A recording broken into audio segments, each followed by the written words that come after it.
I wanted to talk with you about how you can escape the matrix, create more freedom, create more opportunities for yourself. This video is going to be slightly controversial, not because it's controversial itself, but it's controversial because it goes against really the things that we talk about on this channel, which is more residence permits, more visas, more things to free yourself, right? We're talking about all these important components of a successful nomad and expat life. So this might sound controversial because it goes against our company's policies to inform people that it may be better not to have as many residence permits as other people. And this is something that I want to share because we're all about full transparency. And unless you're already like a high net worth individual, let's say you have a net worth of 7 figures, unless you have these prerequisites, unless you have achieved these numbers, these successes, then there's a good chance that what I'm going to share with you in this video will be very helpful, and it will clear up a lot of the confusion that you hear about from other YouTubers on this very platform. And this is really the whole purpose of today's video, to simplify your life and to focus on the essence of what's important for you. So that's what I want to do in this video, even if it's a bit controversial or even if it's gonna hurt my business. I don't care about that, because I want to help average people as much as I help 6-figure people, 7-figure people, and even people above those levels. So let's get going here, okay? This is a real important one because I receive tons of emails asking about, you know, at what point should I consider moving to a new country? Or at what point should I consider investing in real estate in another country? At what point should I consider getting another residence permit in a country? You know, there are all these questions that pop up, and oftentimes people ask these questions because they feel insecure about themselves and they feel insecure about their future, or they just don't know what they should do. They hear a certain narrative online and they think just because another guy has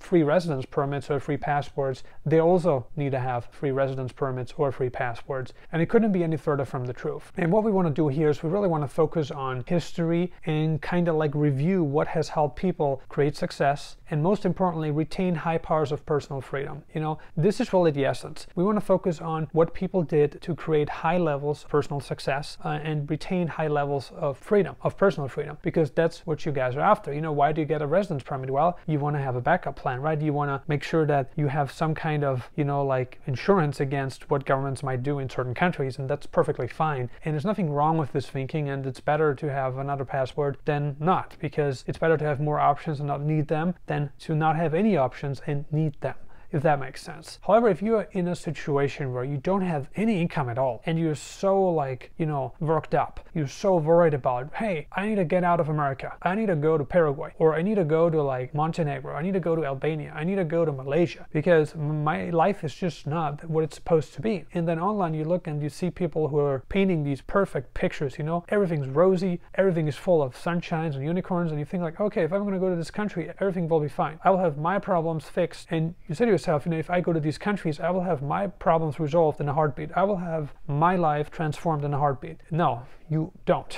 You couldn't be any further from the truth. So the first thing that you want, okay, and this goes for anything, and this is not just now about expats and nomads, the number one thing that you want to be doing is you want to be dedicating as much time as possible to creating more income. Income is everything, okay? Because if you don't have income, you don't have options. If you don't have money in the bank, you don't have options. If you don't have net worth, you don't have options. And then also another thing we're going to talk about is connections, okay? Which we're going to get to in a moment here, but just talking about income and net worth. At what point should you consider getting another residence permit? I think unless you have saved at least 5 figures in the bank, you shouldn't even consider getting a residence permit because it doesn't make sense. You want to focus more of your time on working hard. You want to focus more of your time on creating results, and you want to focus more of your time on building assets. You know, and anything is an asset. You know, your business is an asset. Your house is an asset. Your skills are an asset. You know, your connections are an asset. Your mentors are an asset. You know, anything is an asset. Your residence permit is an asset. Why? It keeps you out of trouble. It gives you a plan B whenever poo-poo hits the fan. You can jump on a plane, you can go to another country, and since you have a residence in that country, you hopefully purchased residence in a country where you can own land, where you can own apartments, houses, real estate, where you can own companies, where you can do all those things that you can also do back home. Hopefully you made that choice and you didn't buy in a place where you can't own anything, because then it's not a residence permit. And we've talked about this a lot throughout our channel. But anyway, now just focus on creating income, because, you know, we're getting these emails. It's like, you know, you are worrying about these things, but you don't have any income yet. You don't have money to spend, you know. And whenever you go abroad, you know, you want to have at least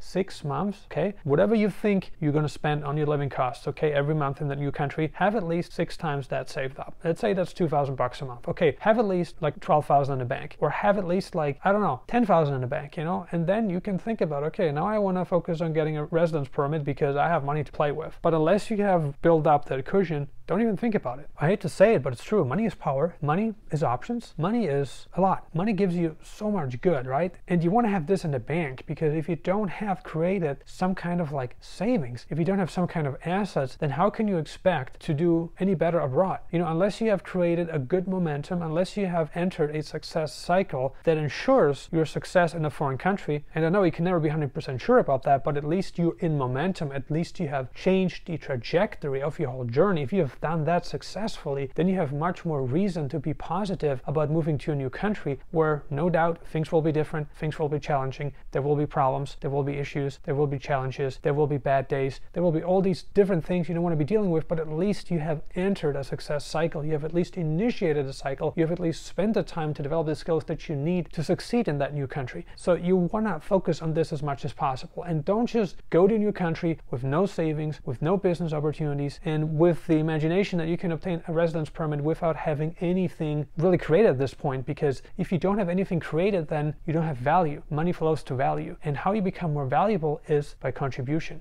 By contributing your skills to whoever, your boss, by contributing your skills to your clients. You know, if you have clients and they benefit from you because you're so valuable, you help them solve a problem, like you help them set up a website, you know, you can do that. Or you help them, for instance, create a piece of software, because now you learn how to use AI, how to instruct AI to create software, then you can do that, you can monetize that. But if you don't have any meaningful skills developed yet, it doesn't make sense for you to even think about, for you to even consider moving to a new country where it will be harder. Like if you think making money in your own home country where you speak the language, where you know the environment, where you probably have connections, or you should have connections, if you can't make money in your own home country, and even if that's online, if you can't do it in your home country, what makes you think that you can do it in a foreign country? You know, you've got to see the full picture here, and you're in a much better situation in your home country than, you know, being in a new country where you don't know anybody and where you not speak the same language, and where you may have more costs too, because you cannot live rent-free. Let's say you're in your 20s and you're living out of your parents' basement. You know, you have an asset there too, because your parents allow you to live rent-free. Just really consider all of this, because I've seen so many people move abroad and just don't have the money. They go broke, or they had little money saved, and yet they go broke, and then they come back and they have to repeat all that cycle. And that's usually one of the most painful experiences ever, because you have to face people back home who will tell you that you failed. And that's usually the worst thing, because you're going back into that environment with less than you had before. I mean, you have gained experiences, no question about that,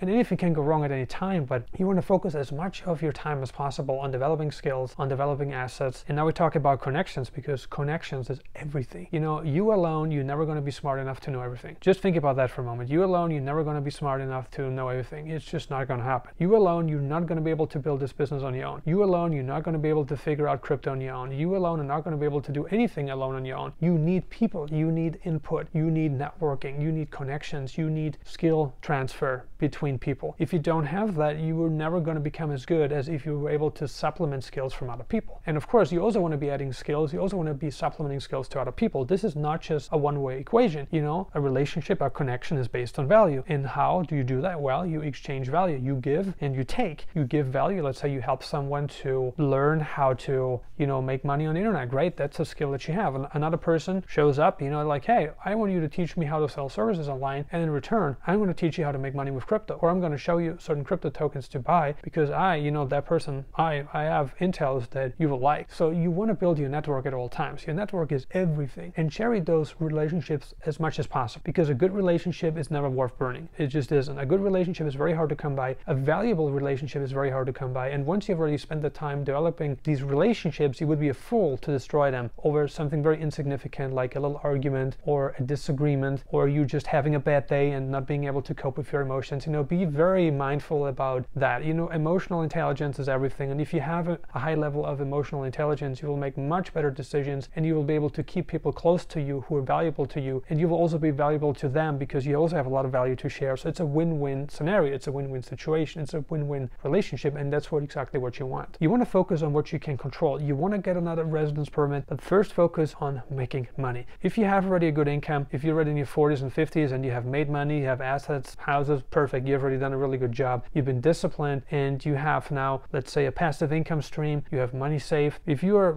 in this category, then you're perfectly fine. You can get another residence permit, and you should, because you never know what will happen next. And having a residence permit in your pocket now, where it's still relatively easy to get it, makes perfect sense. And if you can get it in a very liberal country where you're able to potentially become a citizen, where you can own land, where you can incorporate and own companies, where you can fully operate just as you do back home, then this is an asset. Like every residence permit in a good country, in a decent country, is an asset. If you have the residence permit in a bad country where you're looking at a very fragile government, where you're looking at a very fragile political system, then that's not an asset. That's maybe a liability. And you also have to consider, the upkeeps. How much money does it cost you to renew the residence permit? How much money you need for all of that. So you want to consider all of this, but you should have it. There's no question about that. I want to make another quick point here, talking now to everyone who is in a situation where they don't have enough income. And I've been in a situation like this in the past, and I know what it's like. And the only thing you can really do is work more, okay? And if you have limited skills right now and you don't know how you can earn more money or what you should do to earn more money, well, it's pretty simple actually. You can put in more hours, okay? If you are working now 40 hours and you're getting paid $5,000 a month, see if you can increase the amount of hours you're putting in for that specific company. See if you can put in like 60 hours a week, because if you're putting in 60 hours a week, you get 50% more salary, and you want to save as much as possible. So you can put in more time, especially if you're young. If you're not in a relationship, if you don't have kids, if the only person you have to worry about is yourself, you can put in so much time to create the results that you want. And trust me, there's no better time to do this than in your 20s. Like your 20s are the best time. Why? Your energy is high, you have very few, if any, commitments, and you have time.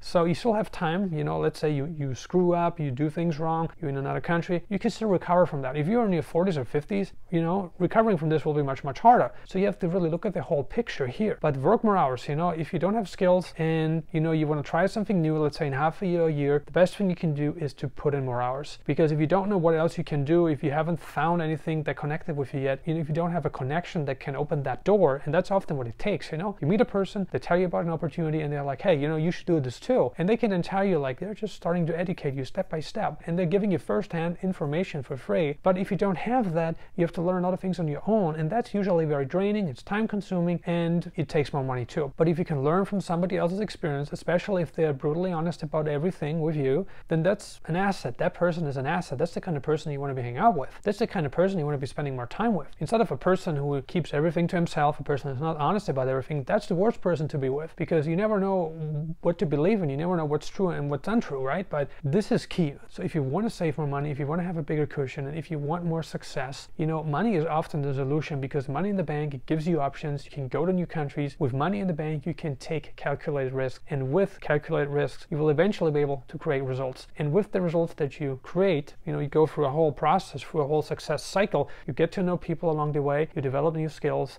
you find businesses that work, you create new services, and this is really the essence of a nomad, of an expat, of an international person, to have that mentality where all of this is definitely possible for you. So this is my advice to you, right? If you don't have any skills other than your current job, if all the skills that you have are tied to your current job and you see an opportunity there to put in more hours, go do that. That's the best piece of advice that I can give you. There's another piece of advice I can give you. Let's say you're very interested in an area completely different than your job. Great. Go online, especially if it's online. There's so many free courses. You can watch YouTube videos on it. There's so much information out there, and you can absorb it for free. Of course, the good mentors, to sit down with them one-on-one, to get consultations, you have to pay money. That's not for free. It's like you're walking into an accountant's office, to talk to the accountant, you have to pay money. Especially if you want to get a 1-hour consultation, you've got to pay money, because their time is money. And so for you to get value, you have to give value. And how you give value is by giving them money. And then you get their value, their experience, their skills, their knowledge, their connections,